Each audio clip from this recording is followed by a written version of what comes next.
Faris Moumbagna à l'Olympique de Marseille, c'est la grosse info du jour. Bonjour à vous, supporters marseillais, supportrices marseillaises. J'espère que vous allez bien. On se retrouve aujourd'hui pour une nouvelle vidéo durant laquelle on va exclusivement parler mercato. Du nouveau dans le dossier Truffert. Josh Dog qui ne viendra pas. Faris Moumbagna qui s'apprête à rejoindre l'Olympique de Marseille et Renan Lodji qui rejoint officiellement l'Arabie Saoudite. Bien entendu les amis, avant de rentrer dans le vif du sujet, je vous demanderai à vous tous de liker la vidéo et pour toutes les personnes qui vont me découvrir à travers ce contenu, n'hésitez pas à vous abonner. Parlons ballon maintenant les amis, et comme vous le savez, maintenant comme vous en avez l'habitude, j'ai pas ma langue dans ma poche et aujourd'hui j'ai énormément de choses à dire, à commencer par le départ de Renan Lodji. Alors Renan Lodji qui a rejoint l'Arabie Saoudite pour une vingtaine de millions d'euros, je suis plutôt mitigé. Mitigé parce que oui, c'est vrai que tu vas encaisser de l'argent dans les caisses du club, et de l'autre côté, Renan Lodji, il met en avant toutes les lacunes du projet de Pablo Longoria. C'est-à-dire que le projet à l'Olympique de Marseille, c'est l'instabilité. Le projet à l'Olympique de Marseille, c'est l'urgence. 6 petits mois et puis s'en va. Pour les personnes qui vont me dire, oui, mais on va faire une plus-value, il n'y a pas de plus-value, les gars. On va manger peanut dans cette affaire. Hein, l'Atlético de Madrid, ils ont mis une clause de revente, donc ils vont manger leur billet, et à la fin, quand tu feras les comptes, tu verras que tu n'encaisses pas 25 millions d'euros. Voilà. Donc le départ de Renan Lodji, ben écoutez, voilà, ça, c'est à l'image du projet de Pablo Longoria. On va faire une petite parenthèse avec Longoria. Quand il arrive, ce monsieur, je me dis, mais putain, mais je suis tombé amoureux de lui. Oh, mais si je l'aurais vu dans la rue, je lui aurais baisé la main à Longoria. Le premier mercato qu'il nous fait, les amis, il est exceptionnel. Il nous a mis des étoiles plein les yeux. Il te ramène du Guendouzi, du Saliba, du Gerson, du Hender, du Luan Perez. Il te ramène également du Arkadiusz Milik. On avait une équipe qui avait de la gueule. En plus, on pouvait s'identifier aux joueurs que je viens de vous citer. Ben, au lieu de travailler un cycle de 3 à 4 ans, on les a tous bradés. Guendouzi, on l'a donné à la Lazio. Under, on l'a donné en Turquie. Hein, Milik, on l'a servi sur un plateau en Italie. Et ils ont même pas dit bon appétit. Hein. Donc le projet de Longoria, j'ai bien peur qu'il n'y en ait pas. Voilà. C'est à l'image de ma courte, hein, de toute façon. Hein.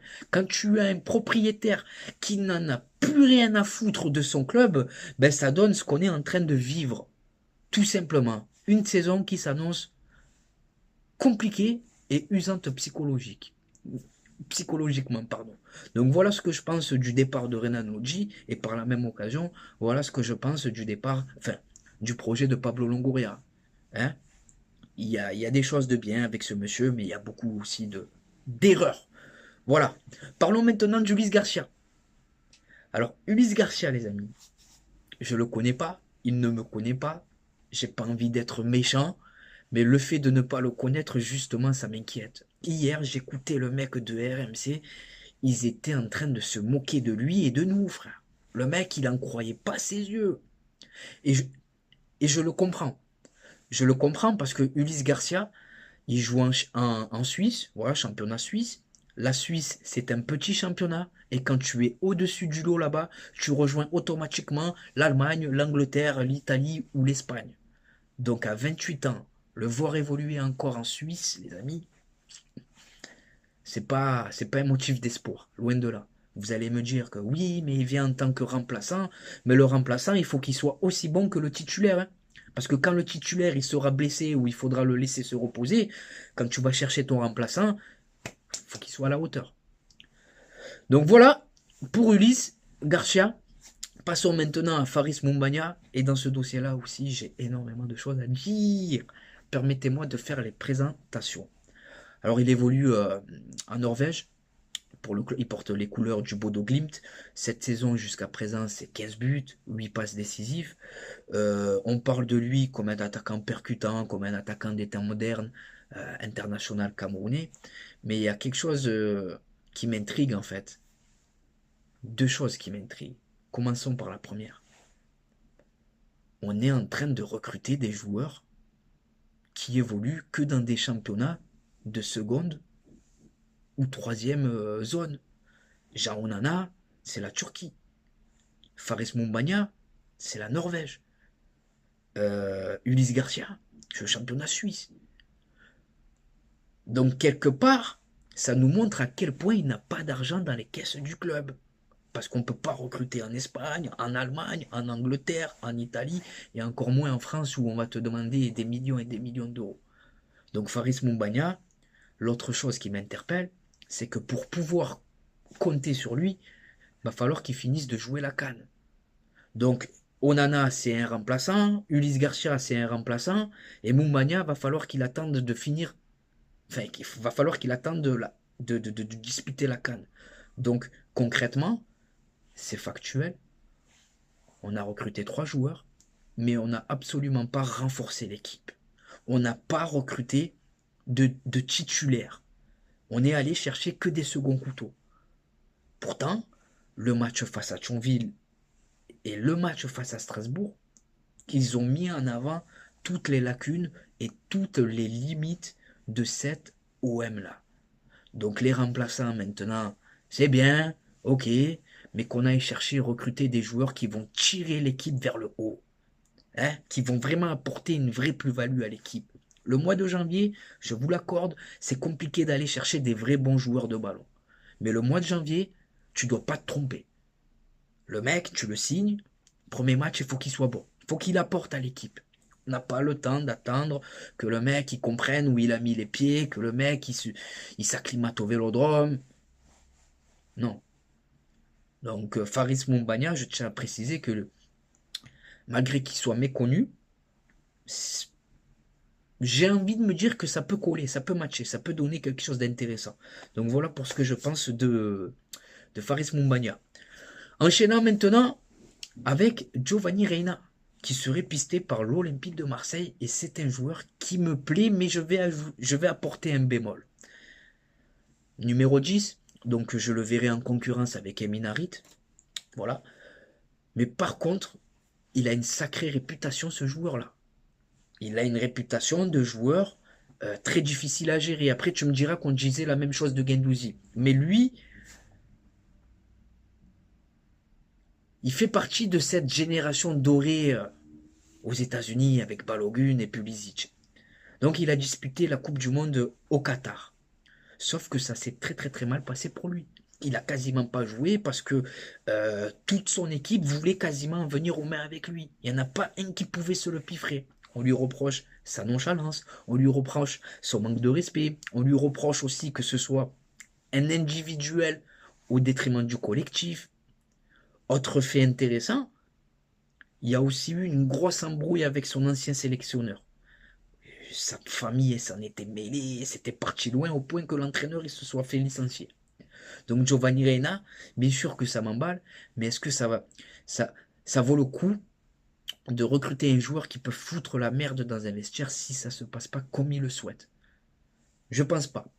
Donc voilà pour ce que je pense de lui. Enchaînons avec Adrien Truffert. Adrien Truffert, on va être honnête, c'est la seule piste qui m'emballe. Voilà, c'est vraiment un joueur qui a le niveau pour l'OM et c'est vers ce genre de joueur qu'on doit aller, qu'on doit se pencher plutôt. Alors, moi, vous savez ce que je pense du joueur en Ligue 1. Il fait partie déjà des valeurs sûres malgré son jeune âge. Et j'entends souvent cet argument, oui, mais Rennes, il ne le vendra pas, c'est trop cher pour nous, il ne le vendra pas. Sauf que vous oubliez quelque chose, les amis. Nos amis rennais, ils se sont séparés de Bruno Genesio et ils ont décidé de profiter du mois de janvier pour quand même apporter quelques changements. Donc ils vont se montrer actifs.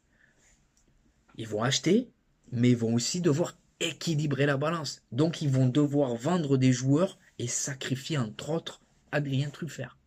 Moi je pense que c'est un joueur sur lequel il faut insister. Voilà. Lui il est déjà chaud pour venir. Il sait ce que ça représente l'OM. Il a parlé avec Gattuso. Maintenant, n'attendez pas de lui qu'il parte au clash avec le Stade Rennais. C'est son club formateur. Il m'a l'air bien éduqué, donc il faut insister, voilà. Monte-lui le chou, dis-lui à quel point le Vélodrome c'est magnifique, dis-lui à quel point la ville de Marseille c'est exceptionnel d'y habiter, voilà, c'est une magnifique région. Faut lui vendre du rêve au gamin. Josh Dog, Josh Dock, les amis, ne viendra pas. Alors dans ce dossier, on a longtemps cru que c'était fait parce que lui, voilà, il voulait que ça venir à l'OM. Malheureusement, dans ce dossier, on a Sassuolo qui a mis de l'argent encore et encore. Ils ont surenchéri. Donc c'est bien de notre côté aussi d'être raisonnable et de pas, voilà, de pas payer un joueur plus cher que ce qu'il ne le vaut. Donc voilà, malheureusement, Josh Dog, ça ne se fera pas. Voilà. Ensuite, nous avons Benrahma, Saïd Benrahma. Alors Saïd Benrahma, il est estimé à 23 millions d'euros, il est pisté par Nice, par Lyon, par Fulham. Il y a du beau monde dans le dossier, mais sa préférence, elle va pour l'OM. En tant que franco-algérien, s'il vient, bien entendu, je serai d'accord, enfin, je serai content, mais dans ce dossier, je me dois d'être lucide et d'être objectif. Saïd Benrahma, là encore, il faut se poser la question, est-ce qu'il va renforcer l'équipe? Est-ce qu'il va vraiment faire passer l'OM dans une autre dimension? Je pense pas. C'est un joueur que c'est pour le spectacle, Benrahma. Placement de jambes, roulette, il élimine facilement son vis-à-vis.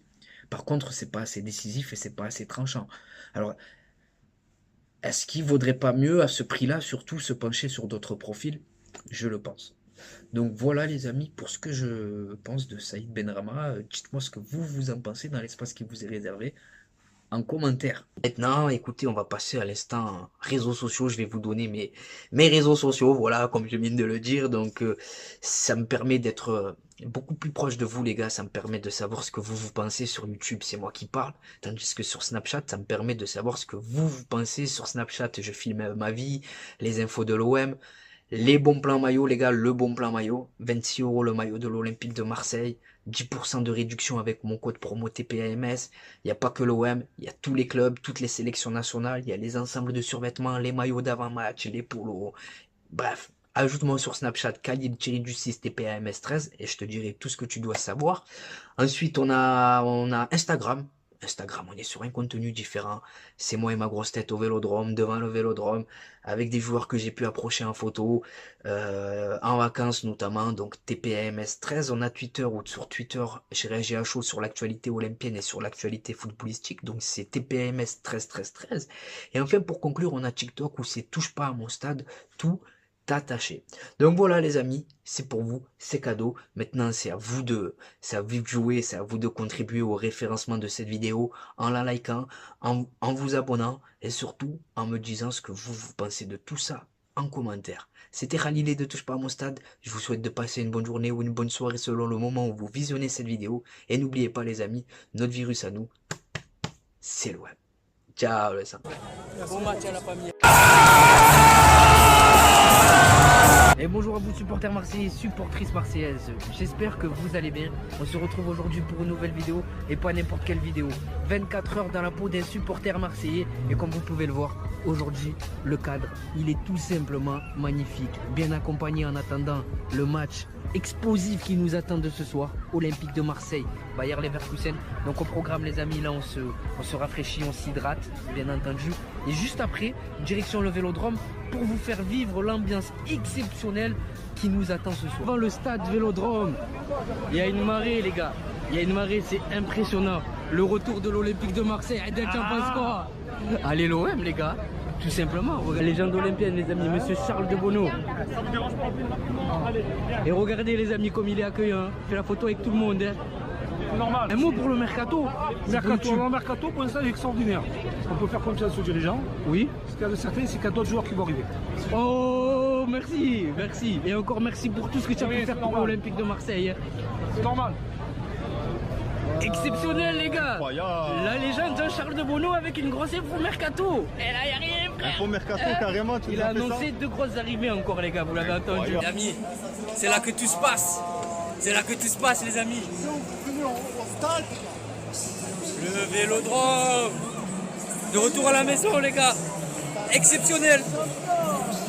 Exceptionnel. La ferveur du rêve marseillais. Allez, on rate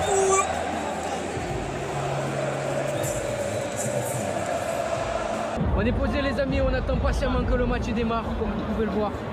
C'est magnifique les amis. Magnifique. Il y a les photos. Pronostic Malik. Toujours 2-2, mais confiant pour la victoire. Mahmoud, pronostic. Toujours 1-1. Change pas. Match nul. Adal, pronostic. Exceptionnel les gars. Voilà, Imran Soglou. Ounaï.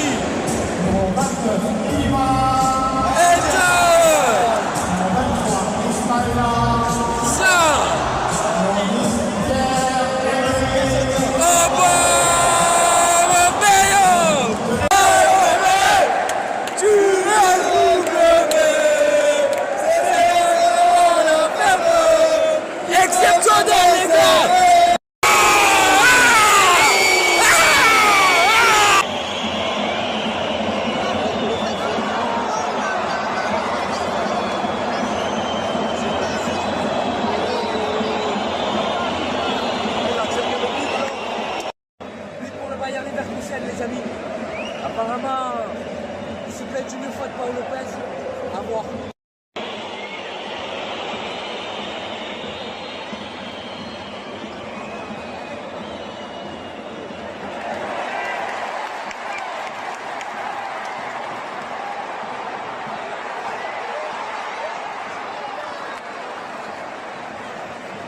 C'est la mi-temps les gars, pour l'instant on n'y arrive pas, Paul Lopez est ménique. Hein. Paul Lopez ménique, défensivement c'est fragile, offensivement bon, il y a 2-3 choses intéressantes.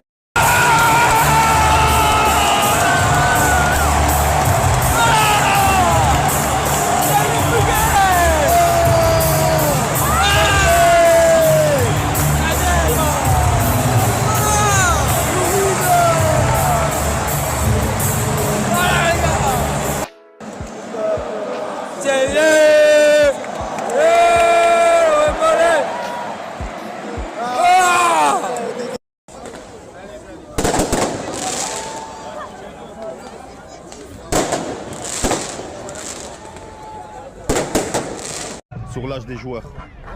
Mahmoud, Manu. Malik, t'as hâte d'être à ce soir ou pas? Je pense à Manu.